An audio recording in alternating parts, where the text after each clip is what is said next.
Praise Lord जय मसीह की। मैं फिर से स्वागत करता हूँ अपने चैनल पर। और मैं आज आपको बाइबल जब आप पढ़ते हैं ना, तो आपका मन भटकता है। क्या आपके साथ ऐसा होता है? मैं इसी विषय में अभी बातचीत करने जा रहा हूँ। जब आप बाइबल पढ़ते हैं तो क्या होता है कि आपका मन भटकता है, आपका मन शांत नहीं रहता है। समझ पा रहे हैं मैं क्या बोलना चाह रहा हूँ? जब आप बाइबल पढ़ते हैं या फिर कोई भी ऐसे लोगों को देखे होंगे, या तो आप खुद के जीवन में ऐसा हो रहा है या फिर किसी लोगों के जीवन में आप पूछे होंगे, तो आपको बताया होगा कि जब वो व्यक्ति बाइबल को पढ़ता है तो उसका मन भटकता है।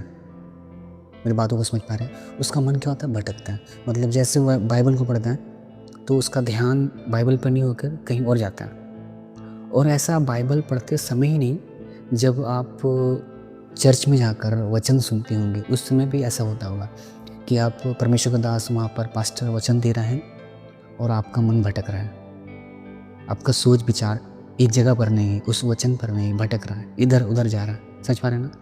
मान लीजिए संडे रात में आप गए हैं और वहाँ पर वचन को सुन रहे हैं, आपका ध्यान में ही चल रहा है कि आज संडे है, मुझे जाके बाज़ार में चिकन खरीदना है, सब्जी खरीदना है, आज उसको पैसे देना है, आज ये करना है, आज वो करना है। मेरी बातों को समझ में आ रहा? जब आप बाइबल पढ़ते हैं, जब आप परमेश्वर के भवन में जाकर वचन को सुनते हैं, तो आपका मन, आपका सोच भटकता है।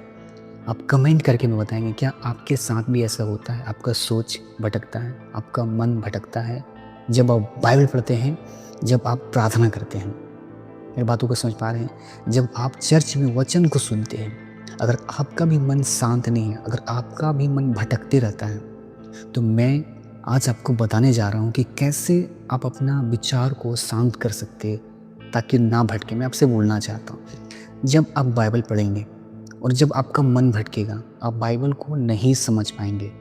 क्योंकि जैसे आप बाइबल पढ़ रहे हैं और आपका मन भटक रहा है, तो फिर आप कैसे समझेंगे?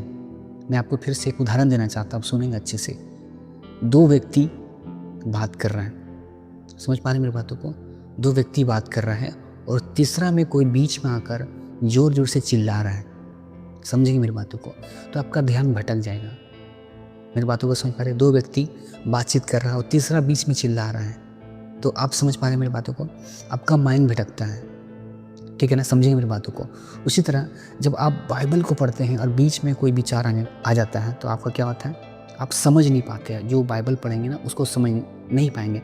यही कारण है ना कि बहुत से लोग बाइबल को नहीं समझ पा रहे, क्योंकि वो बाइबल समझना चाहते हैं, लेकिन जब बाइबल को पढ़ता है तो मन उसका भटकते रहता है, तो वो समझ कैसे पाएगा?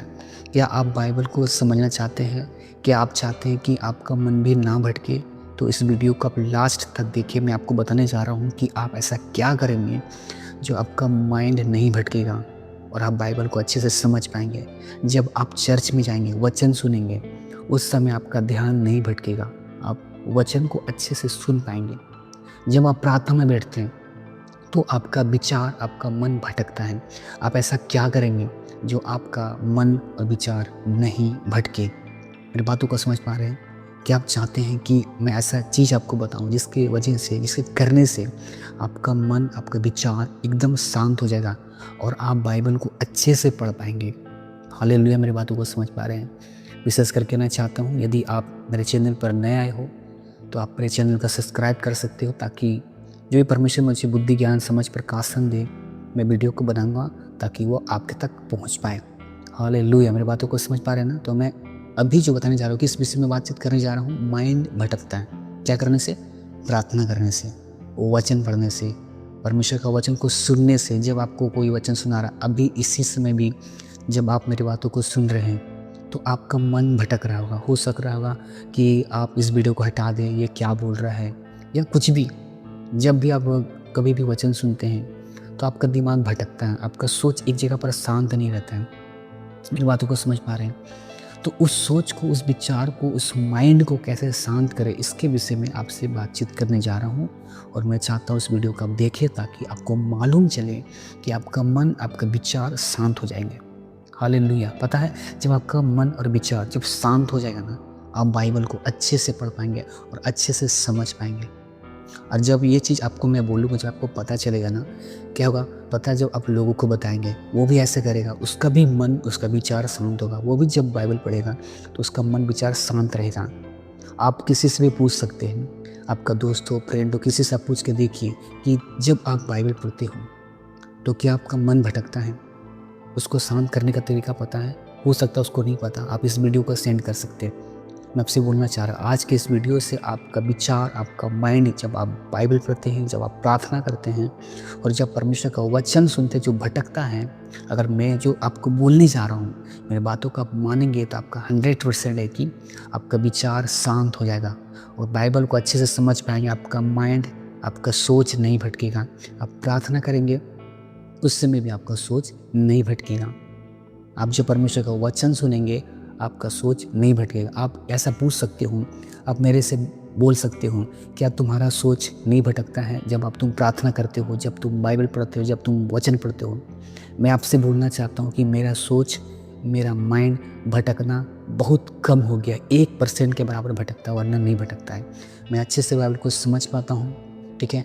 जब मैं वचन सुनता हूँ तो मेरा दिमाग, मेरा सोच केवल वचन पर आता है। मेरा माइंड, मेरा सोच विचार नहीं भटकता। 1% का भटकता है, उसको भी मैं सही कर लेता हूँ। मेरी बातों को समझ पा रहे हैं? तो आज के इस वीडियो से आप जान पाएंगे, मैं आपको बताने जा रहा हूँ कि आप ऐसा क्या करेंगे जिससे कि आपका विचार, आपका सोच एकदम शांत हो जाए और अच्छे से प्रार्थना कर पाए, अच्छे से वचन को समझ पाए और परमेश्वर का वचन को भी सुन पाए। तो मैं बताने जा रहा हूँ, आप ध्यान से सुनेंगे। अगर आपके पास नोटबुक है, आप लिख सकते हैं कि ऐसा क्या करना है जिससे आपका विचार शांत हो जाए। मैं आपसे बोलना चाहता हूँ, परमेश्वर ने आपको एक वरदान दिया होगा। अगर नहीं दिया है तो आप उस वरदान को मांगे। परमेश्वर का एक वरदान है, जिस वरदान का नाम है अन्य भाषा। हालेलुया! ये वरदान है अन्य भाषा का वरदान। पता है परमेश्वर ने अन्य भाषा का वरदान को क्यों दिया? परमेश्वर हमारा माइंड को शांत करना चाहता है, ठीक है ना। परमेश्वर वचन में क्या लिखा है कि जो मन में होता है वही मुंह पर आता है।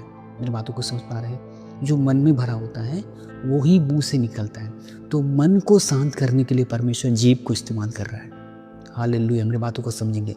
जितना ज़्यादा आप अन्य भाषा में बोलेंगे, जितना ज़्यादा आप अन्य भाषा में बोलेंगे, आपका माइंड देखेंगे धीरे धीरे करते करते वो शांत होने लगेगा। हालेलुया! मेरे भी माइंड भटकते थे, मेरे भी विचार भटकते थे, लेकिन जब मैं अन्य भाषा में प्रार्थना करने लगा, अन्य भाषा में प्रार्थना करने लगा, मेरा विचार शांत हो गया। ना के बराबर अब मेरा दिमाग में सोच विचार आते हैं, शांत। आपको विश्वास हो सकता है नहीं होगा, मेरी बातों को आपको विश्वास नहीं हो रहा। मैं आपसे बोलना चाहता हूँ, आप विश्वास मत करो, लेकिन इस चीज़ को आप करके देखो। आपके पास अगर अन्य भाषा है तो आप प्रार्थना करो 3 घंटा, 4 घंटा डेली का प्रार्थना करो। उसके बाद आप बोलो, आपका सोच, आपका विचार शांत होता है कि नहीं, आप कमेंट करो। हालेलुया! आप मेरी बातों को मानेंगे, 100% आपका विचार, माइंड शांत होगा। जब अन्य भाषा में प्रार्थना करेंगे, पता है आपका मन नया हो जाएगा। परमेश्वर आपके अंदर नया विचार, नया मन, नया सोच को आपके अंदर डाल देगा। आप बदल जाएंगे, एक नया इंसान बनेंगे। जितना ज़्यादा आप अन्य भाषा में प्रार्थना करेंगे, आपका माइंड, आपका सोच सब चेंज होगा, आप बदलेंगे, आप शांत महसूस होंगे। मेरी बातों को समझ पा रहे हैं? मेरी बातों को समझिए। अगर आप चाहते हैं आपके माइंड को शांत करना, बाइबल पढ़ते समय आप बाइबल को समझ पाएँ, जब किसी का वचन सुने परमेश्वर का दास का, तो आपका माइंड शांत रहे। अब जब प्रार्थना करने बैठे तो आपका दिमाग शांत रहे। अगर चाहते हैं तो आप ट्राई करके देखिए, अन्य भाषा में प्रार्थना करके देखिए, डेली का 3 से 4 घंटा। आप सोचेंगे कि मैं आज 1 घंटा प्रार्थना कर लिया, पहले आप कभी भी अन्य भाषा में नहीं बोलते थे, लेकिन आज 1-2 घंटे अन्य भाषा बोल दिए, आप सोचेंगे कि मेरा मन शांत कहाँ हुआ। मैं आपसे बोलना चाहता हूँ, एक दिन में नहीं होगा, आपको कम से कम महीनों, 2 महीनों आपको करना पड़ेगा। हमेशा 3 से 4 घंटा डेली आप करें। जितना जल्दी आप चाहते हैं कि आपका माइंड शांत हो, ठीक है ना, तो आप उतना ज़्यादा अन्य भाषा में प्रार्थना करें। 3 घंटा, 4 घंटा, 5 घंटा, 6 घंटा। और इस चीज़ को, इस बात को आज ही इसी समय आप लिख लें, आपका माइंड शांत होने वाला है। अगर आप चाहते हैं कि आपका माइंड शांत ना हो तो आप नहीं कर सकते, इससे कोई दिक्कत नहीं। लेकिन अगर चाहते हैं कि आप बाइबल को समझें तो उसके लिए आपका माइंड को शांत होने की ज़रूरत है, वरना आप नहीं समझ पाएंगे। मेरी बातों को समझ पा रहे हैं? वरना आप ना नहीं समझ पाएंगे। आपके विचार अगर कंटिन्यू इधर उधर सोचता रहेगा तो आप बाइबल को कैसे समझेंगे, बाइबल को नहीं समझ पाएंगे। अब परमेश्वर का दास जब वचन को प्रचार करेगा चर्च से, वहाँ पर भी आपको नहीं समझ में आएगा, क्योंकि उस समय भी आपका दिमाग, आपका सोच भटक रहा हुआ होता है। और यही कारण है कि बहुत कम लोग हैं जो परमेश्वर के वचन को समझ पाते हैं। ठीक है ना, मेरी बातों को समझें। इसलिए बहुत ज़रूरी है कि आपका दिमाग, आपका माइंड, आपका सोच को शांत होना। एक टाइम क्या था कि मैं एक जगह पर वचन प्रचार कर रहा था और आत्मा ने मुझे बताया कि यहाँ पर लगभग 95% लोग का दिमाग भटक रहा है। मैं उसी समय वचन प्रचार करते समय ही बोल दिया कि जब मैं आपको वचन बता रहा हूँ कि आपका दिमाग वचन पर है या भटक रहा है। उन्होंने बोला कि मेरा दिमाग भटक रहा है। हालेलुया। और ये बहुत लोगों के साथ होता है।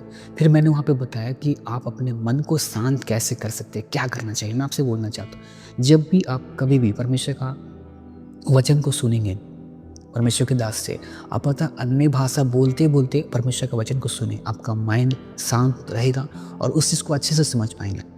और आप कोशिश करें कि बाइबल जब पढ़ते हैं तो अन्य भाषा बोलते बोलते पढ़ें। ऐसा कोशिश करें। हो सकता है स्टार्टिंग में आपसे ना हो, लेकिन आप कोशिश करें। इससे क्या होगा ना, जब अन्य भाषा में बोल कर आप जब वचन पढ़ते हैं ना, उसका प्रकाशन आपको मिलता है। अन्य भाषा के बारे में मुझे बहुत सारी बेनिफिट्स पता है। अगर आप चाहेंगे तो ज़रूर मैं आपको बताऊंगा। आप कमेंट करें ताकि मैं आपको बता पाऊँ, और दुआ करें कि अन्य भाषा के बारे में ये मैं यूट्यूब पर वीडियो को ला पाऊँ, बहुत सारी बातों को, उसके बेनिफिट को, फ़ायदा को मैं आपको बता पाऊँ। ऐसा मैं सुनकर नहीं बता रहा हूँ। जो भी मैं बेनिफिट को बताने जा रहा हूँ अन्य भाषा के बारे में, वो मैं यहीं पर लिखा हुआ था, मैं पढ़ा हूँ, ऐसा नहीं है। मैं सुन के नहीं बता रहा हूँ, मेरे जीवन में उस चीज़ को हुआ है, उसके बाद ही मैं बता रहा हूँ। अगर उस चीज़ को आप अपने जीवन में लागू करेंगे तो आपके जीवन में भी होगा जो मेरे जीवन में हुआ है।